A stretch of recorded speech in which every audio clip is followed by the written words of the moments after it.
Good morning, everyone. This is Garrett Wong here with the Local Government Sustainable Energy Coalition. We're going to wait for just a few more minutes before we get started.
Welcome, everyone, to the Community Energy Resiliency with CHP webinar. My name is Garrett Wong. I am the Climate Program Manager for the County of Santa Barbara, and I currently serve as the Board Chair for the Local Government Sustainable Energy Coalition. Before we get started, I'd like to briefly introduce LGSEC.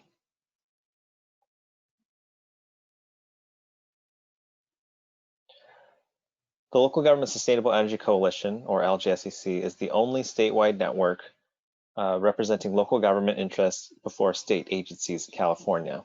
Together, LGSEC members advance sustainable energy and climate solutions to meet California's climate and energy goals through regulatory engagement, networking, learning opportunities, and statewide collaboration. LGSEC has built a blueprint for California's energy strategy through the formation of local government partnerships, regional energy networks, and community choice aggregation. Currently, we are focusing this year on decarbonization, microgrids, and public safety power shutoff proceedings. Next slide. If you haven't already, please join our coalition of 40 city, county, and regional leaders that represent nearly 2/3 of the state's electricity demand to make your jurisdiction's energy resilience needs heard today. Now I'd like to introduce our speakers for today's webinar. First, we have Sean Jones. Sean serves as the Director and Technical Advisor for technical assistance projects such as the Western Combined Heat and Power Technical Assistance Project, or CHP TAP, and pre-commercialized demonstration projects for the Advanced Energy Research and Technology Center, AERTC, at Stony Brook University. We also have Stephen Gunther, DER Policy Manager for the Center for Sustainable Energy. Stephen serves as the Policy Manager for Distributed Energy Resources at CSC. In his role, Stephen engages at the regulatory, legislative, and local level to inform policy on microgrids, building decarbonization, energy efficiency, and other demand-side management programs that advance clean energy goals. Now I'd like to hand it off to Sean Jones.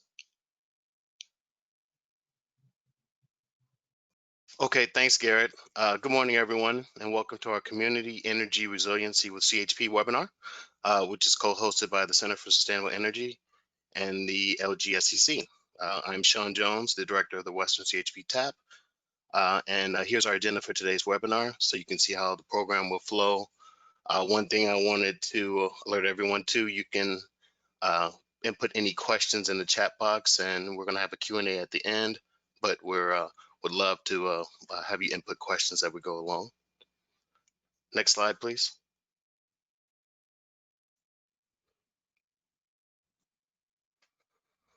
Okay, to set the stage, I wanted to introduce the CHP Tap Program. Currently, there are 10 combined heat and power technical assistance partnerships we affectionately call the CHP TAPs, where we offer complimentary screenings, technical assistance, and expert advice to help determine if CHP is a good fit for your community. We're the leading experts in each region who help with microgrid development, heat to power opportunities, as well as district energy projects, where we work with businesses and municipalities to screen for CHP, as well as provide advanced services to maximize the economic impact and minimize the risk of deploying combined heat and power.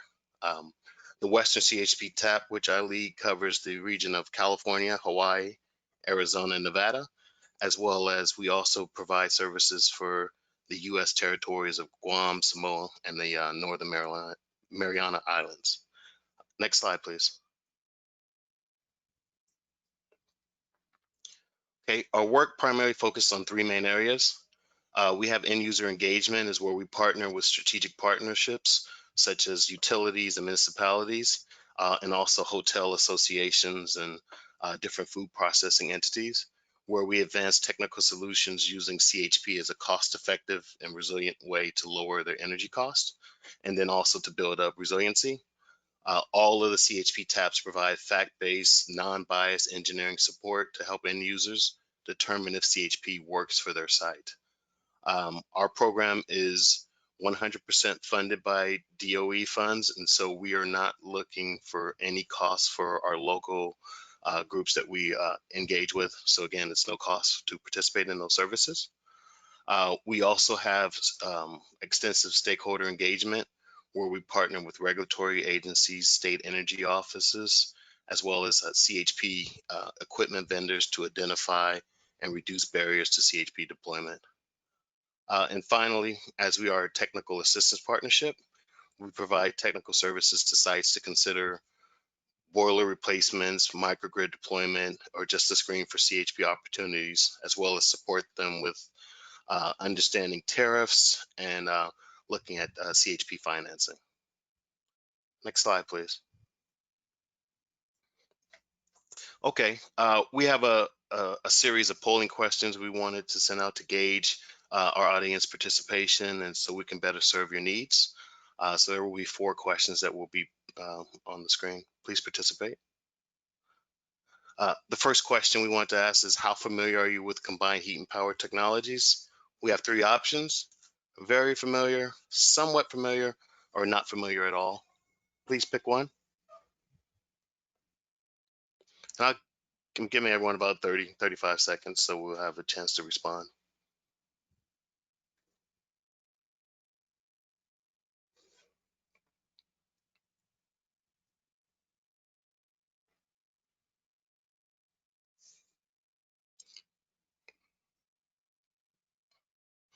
Okay, we have a pretty good audience here today, where over 50% are somewhat familiar with CHP. About 20% are very familiar with combined heat and power technologies, and about a third, a little bit less than a third, who are not familiar at all. So we would love to educate you a little bit more on the technologies. I have a second question.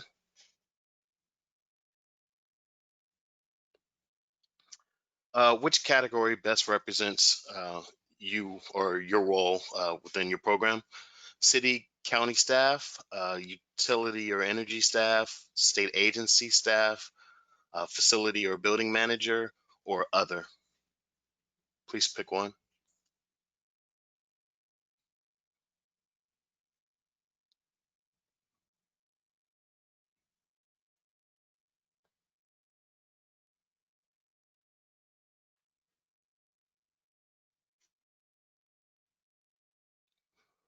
Okay, that's pretty good. About 40% of our audience is city or county staff. A little bit over 10% are utility energy staff. State agency is about 6%. No facility or building managers, and other is classified as 44%. So we'll definitely look to make sure we determine what those others are. Have a third question for you. Does your business or agency currently have goals related to resiliency? We have 4 options. Yes, we do. No, we are not considering resiliency goals at the moment. No, but we are considering resiliency goals. And the 4th option is I don't know. Please pick one.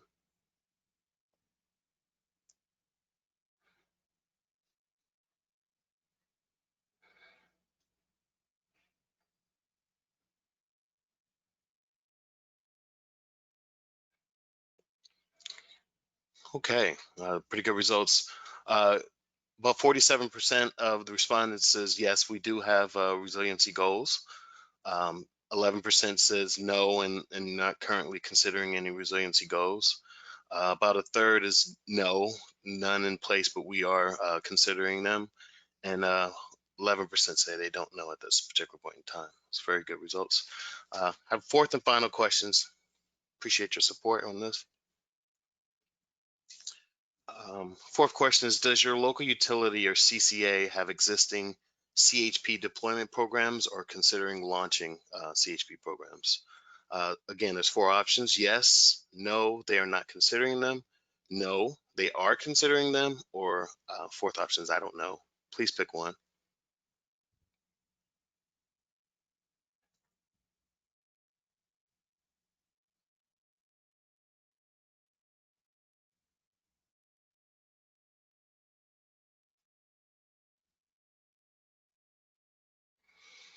Okay, it's a good response. About 17% of the audience says yes. 11% is no, but their local utility or CCA is considering some type of CHP program. And 72% said, I don't know. Thank you very much. One thing I like to say, when we usually do polling like this at the beginning, we like to determine who the crowd is, as well as how do we tailor our program to better suit the needs of our crowds. And thank you very much for participating. And next slide, please, so we can get into the program. Okay, and now to get down to basics, I wanted to go through what CHP is and how our program works, and have a good dialogue about what we're offering and how we could work with the LGSEC. Next slide, please. Okay, as illustrated in this graphic, CHP is a suite of commercially available, predominantly gas-fired distributed generation technologies that produce both electricity and thermal energy on site, where you're able to reduce line losses and strain on grid infrastructure while also increasing energy efficiency, reliability, and security.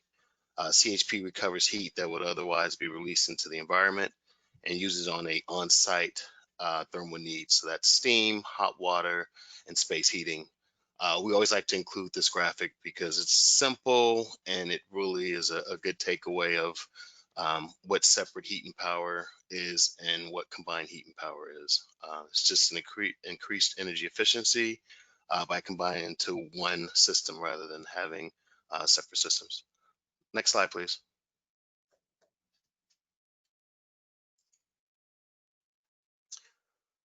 Which CHP technology fits your energy load? CHP systems consist of a number of individual components.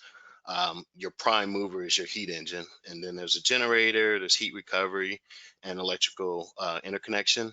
That's all configured into a integrated whole.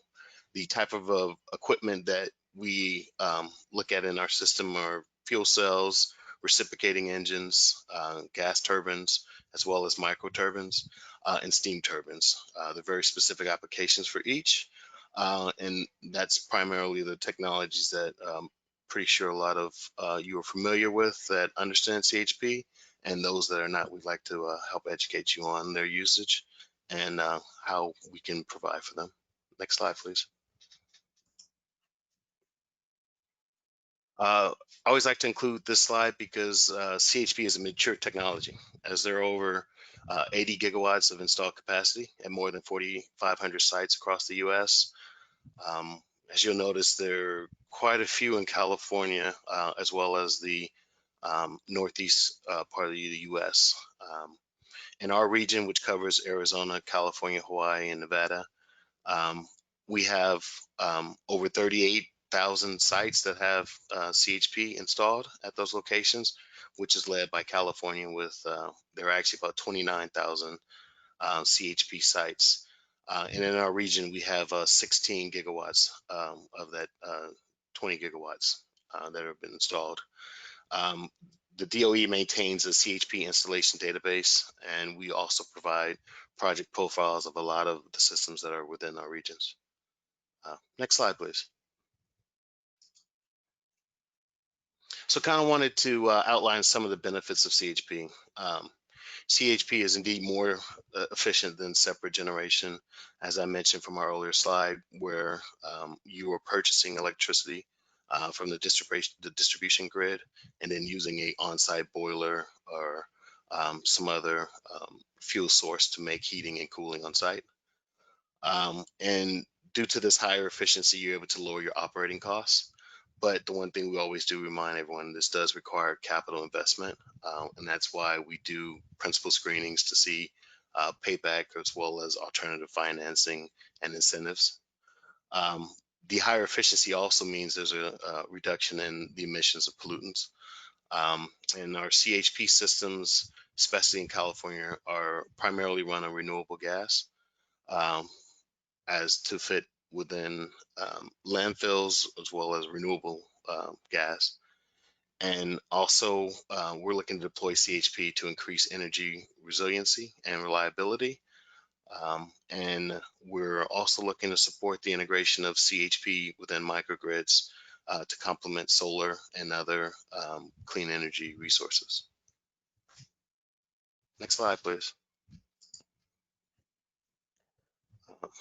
One thing I wanted to also kind of set the foundation on is the evolving electric grid.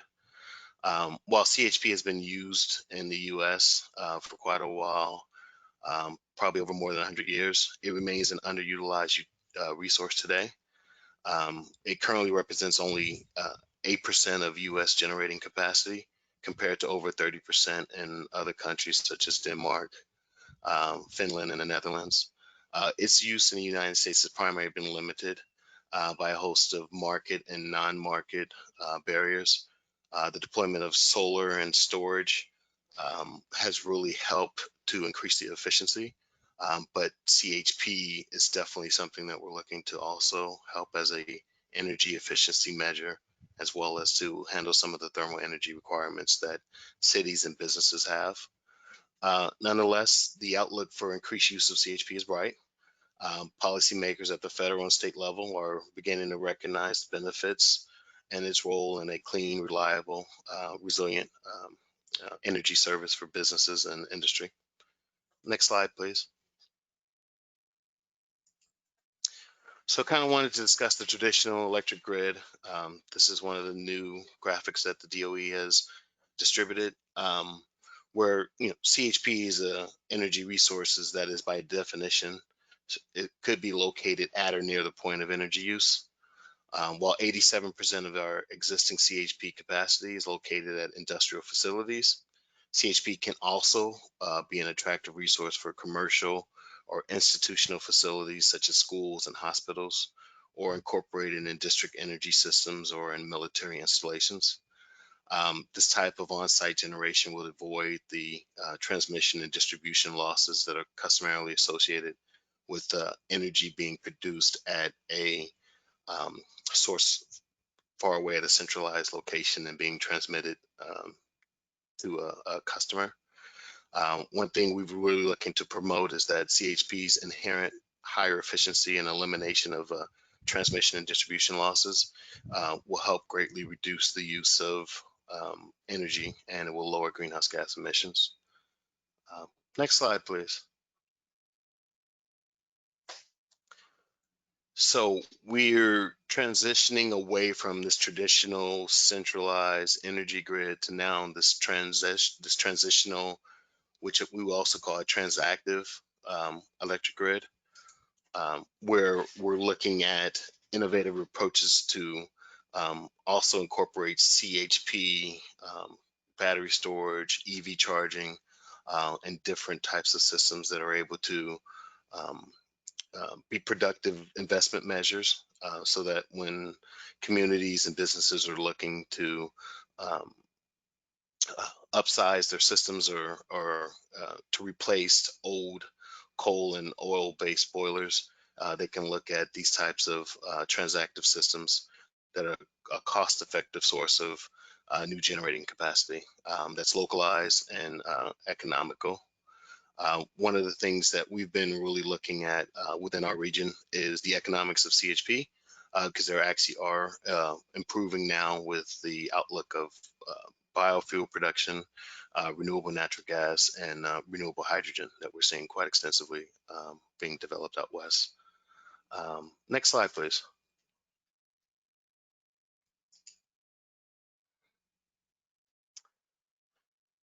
As I mentioned, the non-traditional CHP markets are definitely growing. We'll next discuss some CHP-friendly policies next, but first, kind of want to look at the background on why we think community energy resiliency with CHP is necessary. As the earlier slide showed, there's over 80 gigawatts of existing CHP capacity, and that's actually reflected here in the blue bars on the chart. But actually, the green bars is the technical potential in each one of those industries. And that's where we were looking to develop. There's approximately 130 gigawatts of technical potential that's been identified by the DOE. And even in a lot of the industries that have long used CHP, such as the chemicals and pulp and paper and the food processing, there's still additional way to go. One thing that we're really looking to develop is the other commercial and institutional type of opportunities with municipalities, local governments, and I think that's something that we're really looking to help. And that's represented by the bar on the far right. There's a lot of untapped potential that we're really looking to help with, and the way that our system, our program works, we're looking to utilize smaller systems. That's all under 5 megawatts. We're also looking for markets with limited CHP experience so that we can help use our DOE funded program to help educate the community. We're also looking for users with limited technical resources, and so that we're able to provide that support for them. And there's a history of issues with performance and CHP cells, and so we want to be that trusted partner for a lot of businesses and municipalities on these types of programs, and also to help deal with excuse me, some of the perceived risk and uncertainty about these types of technologies. Next slide, please. Okay, so in our next section, I wanted to turn the slides over to Stephen, who will discuss CHP and California policy and the types of programs that could help support your development of CHP projects. Thank you, Steve. Thanks, Sean. Good morning, everyone. Thanks for joining us on a Monday morning. Again, my name is Stephen Gunther. I'm a DER policy manager at the Center for Sustainable Energy. And as Sean mentioned, I'm going to provide a high-level overview of the policy landscape in California as it relates to CHP. Next slide, please. So first, I thought it would be important to level set and understand how CHP fits into the broader state policies and goals. CHP is formally recognized as an important resource in law through the Public Utilities Code, which encourages its use for efficiency and reliability. CHP also has a place in California's landmark Assembly Bill 32, and the scoping plan specifically calls out new CHP capacity as a GHG reduction strategy. Similarly, Governor Brown's Clean Energy Jobs Plan set a target for 65,000 megawatts of new CHP capacity by 2030. So you can see CHP fits within California's ambitious goals for both efficiency and decarbonization at a high level. And as a result, there are several specific policies and programs that are seeking to support more CHP deployment. Next slide, please. So here are a few of those programs that are meant to support CHP installations. Directly related to CHP is AB 1613, which established a feed-in tariff requiring a standard payment for excess electricity delivered to the grid from an eligible CHP system. The tariff also includes a bonus for sites that help meet local resource adequacy needs. There's also a feed-in tariff available for small bioenergy generators, and one of the project categories within that tariff includes biogas from wastewater treatment or municipal organic waste diversion. CHP systems can also leverage fuel cell net energy metering and this SCHP program, which is a self-generation incentive program. I should note that SCHP is going through a lot of programmatic changes, so it's unclear how CHP will fit into the future of the program. But as of right now, there is funding available that could go towards a CHP system based on eligibility requirements. So all these policies are something that local communities should consider when thinking about a CHP project and how they can leverage these supportive policies to make the system installation more cost effective or valuable. Next slide, please. So I needed to get a few images or pictures in my slide deck. So here are two examples of projects that have leveraged the programs I mentioned previously. On the left is an SCHP incentivized CHP system in Escondido, and that generates 75% of the wastewater plant's electric needs and 100% of its heating requirements. It's expected to save the city $10 million over the life of the system and reduce emissions by 3,300 metric tons a year. And on the right is an example of a commercial project that made use of the AB 1613 feed-in tariff. Next slide, please. And as we're all too aware, public safety power shutoff events will continue to have negative impacts on California communities during upcoming fire seasons. Here are two microgrid systems that include fuel cells that remained in operation during recent PSPS events. So it's just an example of some of the projects out there that are making use of this technology to keep their facilities energized during these events. Next slide, please. To continue to deploy beneficial projects like those, there are several additional policies currently under development in different regulatory agencies. I'll go into Senate Bill 1339 in more detail in the next slide, but CHP can be an important component of microgrid deployment. There are also a few policies regarding methane that could result in the capture of methane that could be directed into energy projects, such as SB 1440 and 1383. In general, in the policy landscape, there's been a much stronger push for resiliency strategies. And at the beginning of this legislative session, there are several bills that focused on community resilience and microgrids, but most have been put on hold due to the current public health crisis. But it is a trend that the state and communities are making more investments in projects that provide resiliency benefits. There's also growing enthusiasm around performance-based regulation, which would tie utility revenues to performance goals such as resiliency, GHG reductions, and DER deployment, rather than having those revenues tied to capital investments or new infrastructure. So that's another area that the CHP Tap program is keeping tabs on to see how it may impact future policies and support more DER deployment. Next slide, please. So I know LGSEC provided a great summary on the recent Track 1 decision in the microgrid proceeding, but I wanted to note a few ways this rulemaking is relevant to CHP. So the Track 1 decision directs the IOUs to coordinate with local and tribal governments in several ways to support resiliency projects, including a data portal, meetings on vulnerable infrastructure, dedicated staff, and project guides. And all of these can be leveraged to help local governments understand their project needs and how CHP may help address them.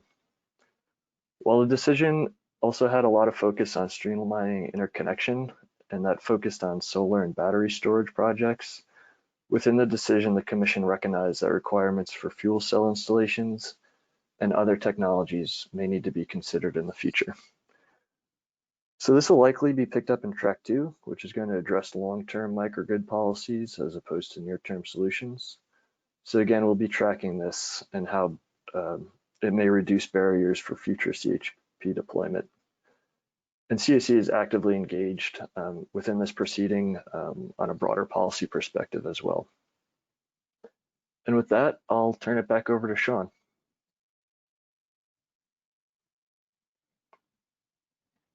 Okay, thanks, Stephen. And now I'd like to discuss how you can engage with the CHP taps. Next slide, please. Again, CSC administers the Western CHP tap in our region, which is the light blue. So that's Arizona, California, Hawaii, and Nevada. And our three areas are in-user engagement, and by in-user engagement, that's participating in booths or giving presentations or any type of virtual engagement now in this market to really just provide information on CHP. As well as project profiles, and we do quite a bit of extensive work on there. And stakeholder engagement is, as Stephen mentioned, we participate in proceedings, we follow different policies and try and look at programs that can really enhance the market for CHP as well as overall microgrid and distributed energy resources development. And our bread and butter is definitely the technical services, where we help look at energy efficiency needs, equipment options. DOE now has a packaged CHP system, which is a guaranteed warranty package system that could be installed in a location. And again, all of our services are at no cost to anyone in our community, in our region. And we just look, we probably need 12 to 24 months of utility bills is the only thing that's required to initiate the technical services of our project, but engagement on stakeholder and end user can begin just with a phone call. Next slide, please. Yeah, I wanted to look at the steps a little bit closer in our technical assistance pathway.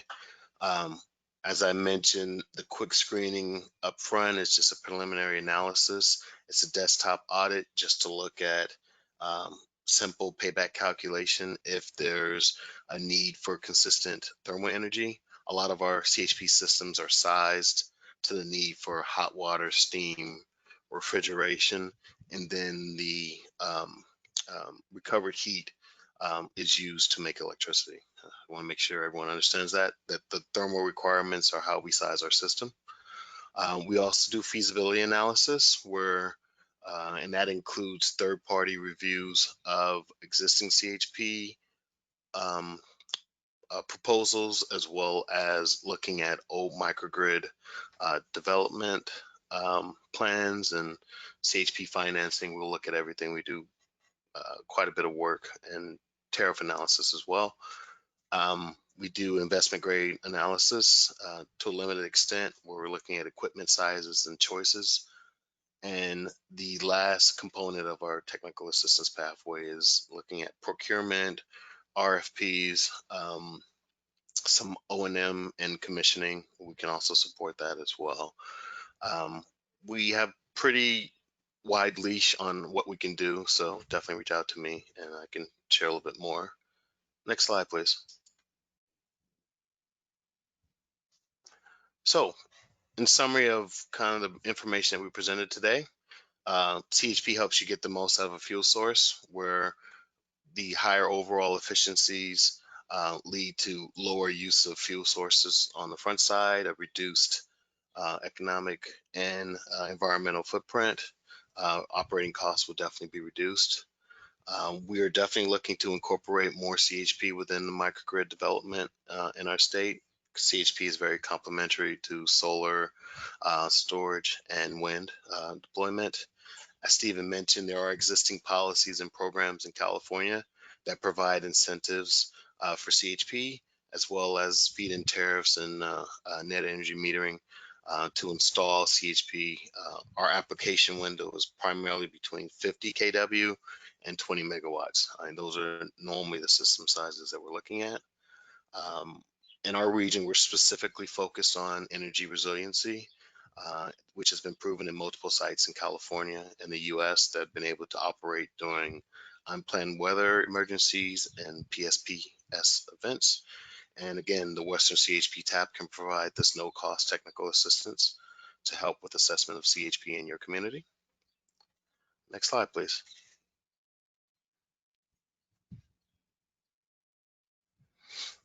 And we're here to help.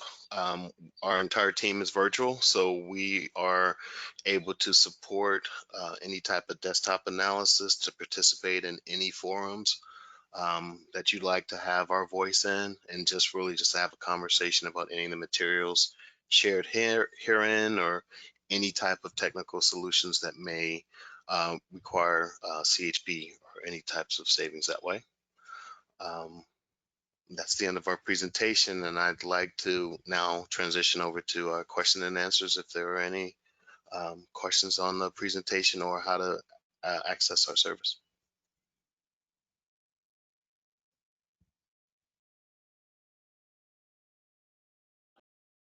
Great, thank you, Sean, and thank you, Stephen. For those who may have questions or comments, I believe you can do so in the chat box, and I can read the questions.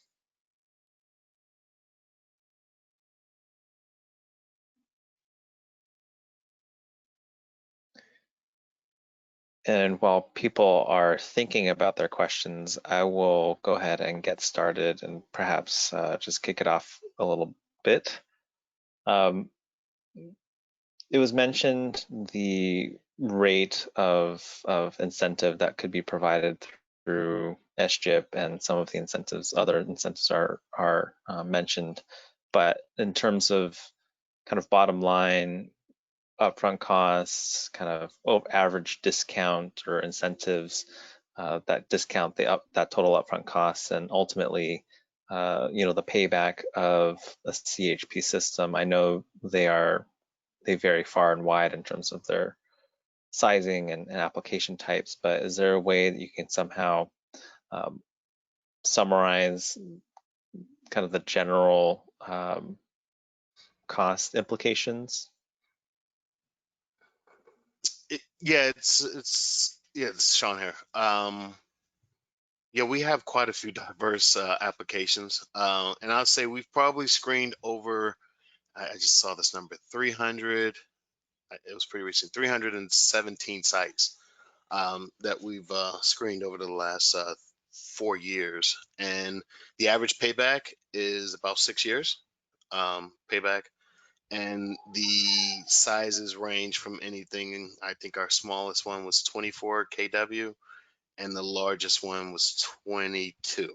And so it's that type of range.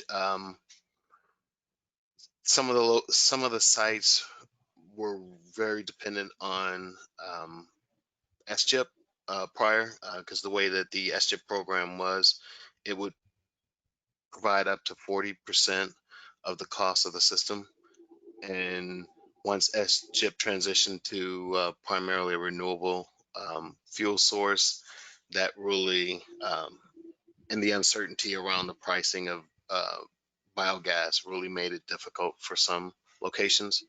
But any site that had existing natural gas has been able to, and had natural gas for a boiler, has been able to make the transition fairly quickly. But yeah, we're able to give them a fair assessment of how quick the payback is. But I would say customarily it's about 6 years. We have a few that are closer to 2 years, and that's if there's consistent thermal need, like hot water and steam at hotels, hospitals, and universities are always really highly quick turnaround because of the utilization of the thermal energy. Great, thank you. We have a question from the chat, and it kind of builds off of your last point in terms of the application. Have CHP systems been used to heat municipal swimming pools? Yes, quite a few. We have a few profiles online, and I think one is I think that's in, I'm not sure if it's Cal Poly. There are a few junior colleges as well as a few Olympic pools that CHP has been used to heat them, and there are about 50 kW systems that have been used to heat the pools. So yeah, that's a very good utilization of one of the smaller size systems. And I can forward that profile to whoever asked the question. One one thing I didn't see mentioned was any discussion on financing. Are arrangements like power purchase agreements or some other similar financing setup available for CHP applications? Yes. So we review quite a few PPAs of CHP proposals. The Department of Energy is definitely looking at California as one of the locations they like to support deployment of finance.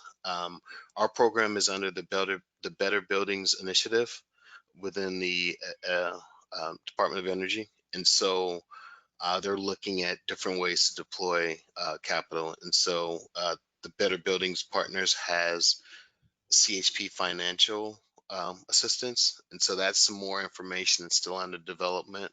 And they're trying to figure out how the DOE can support that. But I definitely have a list of different entities that will finance CHP within our region. And I will also make that available. As well as a presentation will be made available in the coming days, and we'll add that to that list. Great. I just have one final question.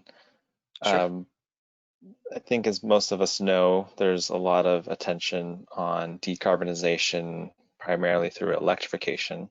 And I'm wondering if you could provide your perspective on how CHP is a complement or perhaps better application for specific situations rather compared to electrification.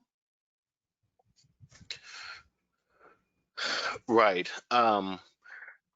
With the way that the Department of Energy is structured, they're looking at CHP as an energy efficiency measure because primarily we have 10 CHP taps that are spread out across all the states.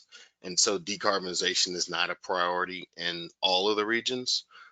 Very specifically within California, our support is on the energy efficiency side, and we're policy neutral to decarbonization. I hate to say it that way, but particularly we try not to delve too closely to policies that are very specific to a region, because we don't want to overly influence what's going on. It is federal dollars, and decarbonization is not a national priority at this particular moment.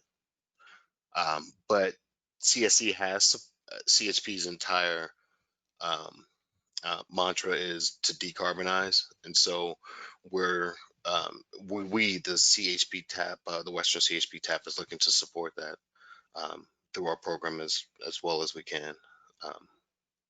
Yeah, and Sean, this is Stephen. I could add a little as well from Sure. CSE's perspective, because we're very pro decarbonization, obviously, and a lot of the policies we support are supporting electrification measures. But there are a lot of end uses at this time that are still a little difficult to electrify. And so we really support the use of CHP for those very specific end uses where there's renewable fuel sources within the location. So we mentioned the wastewater treatment plants or dairy farms or places where you can be capturing that methane and using it in the system. So making sure that we're keeping things close and on site to really deploy those more DER resources while we're electrifying a lot of the end uses as much as possible for things that are the technology's there and ready. But some of those applications with a high thermal load are potentially a better fit for a CHP project, as well as some of the end uses that have very important resiliency benefits, where they need long duration storage or a fuel cell that could last a lot longer than current battery, depending on the site. So thinking through of those, really targeting where this technology could be used while allowing, electrification policies to continue to grow, but using this in a very targeted fashion for those end uses that may be difficult to electrify at this time. That's correct. Yeah, and DOE is fully supportive of renewable hydrogen development, and so a lot of the prime movers that we're looking at, there are quite a few engines and fuel cells right now that are looking to operate off of renewable hydrogen, where you can use an electrolyzer to convert excess solar and wind power into hydrogen. I mean, that's one thing that DOE is very much focused on as a decarbonized fuel source to feed combined heat and power systems. Yeah, actually, Sean, one other thing I wanted to add, thinking through this, because these CHP projects are an on-site installation, and we're trying to use fuels that are close to the system. I think it doesn't add to some of the issues with forward-thinking decarbonization. It's not building massive new natural gas infrastructure systems that are going to create stranded assets, because these are on-site distributed systems that could be transitioned to more renewable fuels as they become available. Because that's one of the tricky things with decarbonization. If you're adding any natural gas to the system, it's a long-term commitment. But with these smaller scale projects, it's not creating as much of that stranded asset issue.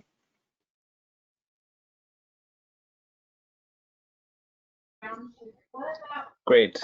Thank you both, Sean and Stephen, again for this really insightful presentation.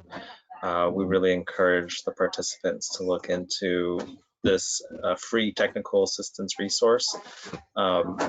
Is there any information or any last announcements from the Center for Sustainable Energy before we close out? We're open. As my last slide mentioned, we're here to help. The slides definitely will be made available, as well as the financial resources. My contact information, if you need anything, definitely just reach out to me. We're here.